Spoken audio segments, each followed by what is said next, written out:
Hello friends, welcome to Aranji kitchen. இன்றைக்கி நம்ம வீடியோவில் என்ன பார்க்க போகிறோம் அப்படின்னா, ஒரு சூப்பரான உருளைக்கிழங்கு பொரியல் எப்படி பண்ணுறது அப்படின்னு தான் பார்க்க போகிறோம். ஃபஸ்ட்டு இந்த உருளைக்கிழங்கு பொரியல் பண்ணுறதுக்கு ஒரு பேனில் நல்லா ஒரு நல்லெண்ணெய் எடுத்துக்கோங்க. ஒரு 2லேருந்து 2.5 ஸ்பூன் அளவுக்கு எடுத்துக்கோங்க.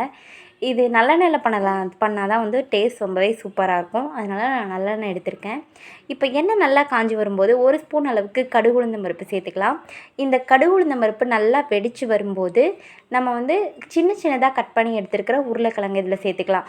இந்த உருளைக்கிழங்கு வந்து ரொம்ப சின்னதாக இருக்கணும். அப்போ தான் வந்து சீக்கிரமாக வெந்து கிடைக்கும். பெருசாக போட்டிங்க அப்படின்னா சீக்கிரமாக வேகாது.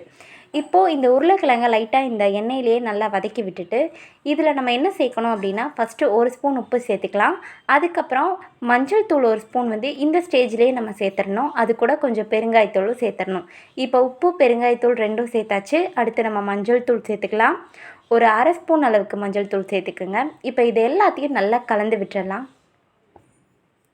இப்போ நான் இது எல்லாத்தையும் நல்லா கலந்து விட்டுட்டே இருக்கேன். இன்னும் நான் தண்ணி எதுவுமே ஊற்றலை. ஸோ இது எல்லாத்தையும் நல்லா கலந்து விட்டுட்டு அதுக்கப்புறமா தான் நான் தண்ணி ஊற்ற போகிறேன். ஒரு 1/2 டம்ளர் அளவுக்கு தண்ணி ஊற்றுறீங்க அப்படின்னா போதும். இது நல்லா வந்து வேகறதுக்கு போதுமான அளவு தண்ணி அதுவே இருக்கும்.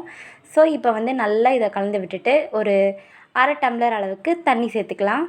இப்போது தண்ணி ஊற்றி நல்லா இதை வந்து என்ன பண்ணணும் அப்படின்னா மூடி வச்சிடணும். திறந்து வச்சிங்க அப்படின்னா சீக்கிரமாக வேகாது. ஸோ மூடி வச்சிடலாம். இப்போது இந்த உருளைக்கிழங்கு எல்லாத்தையும் தண்ணியில் நல்லா பரட்டி விட்டாச்சு. அப்புறம் ஒரு மூடி போட்டு நம்ம ஒரு 5 நிமிஷத்துக்கு மீடியம் ஃப்ளேமில் வச்சு மூடி வச்சிடலாம். நல்லா ஃபுல்லாக மீடியமில் வச்சுருங்க. அப்போ தான் வந்து சீக்கிரமாக வந்து கிடைக்கும். இப்போது இது எல்லாமே நல்லா வெந்துருச்சு. 5 நிமிஷம் ஆயிடுச்சு. நான் அதுக்கப்புறம் ஒரு ஸ்பூன் அளவுக்கு மிளகாய்த்தூள் சேர்த்துக்கிறேன் காரத்துக்கு. இப்போ இந்த மிளகாய்த்தூளும் சேர்த்துட்டு நல்லா பரட்டி விட்டுருங்க. பரட்டி விட்டுட்டு நல்லா சிம்மில் வச்சுட்டு ஒரு 2 நிமிஷம் கழித்து இறக்குனீங்க அப்படின்னா ஒரு சூப்பரான உருளைக்கிழங்கு பொரியல் ரெடி ஆகிடும். இதை வந்து நம்ம லெமன் சாதத்துக்கு, பருப்பு சாதத்துக்கு இந்த மாதிரிலாம் வச்சு சாப்பிடும்போது ரொம்பவே டேஸ்ட்டாக இருக்கும். ஏன்னா இது நல்லா காரமாக டேஸ்ட்டாக பண்ணனால நம்ம கொஞ்சம் சப்புன்னு வைக்கிற இந்த பருப்பு இந்த மாதிரி எடுத்துக்கலாம். வந்து இந்த மாதிரி செஞ்சோம் அப்படின்னா ரொம்பவே டேஸ்ட் சூப்பராக இருக்கும்.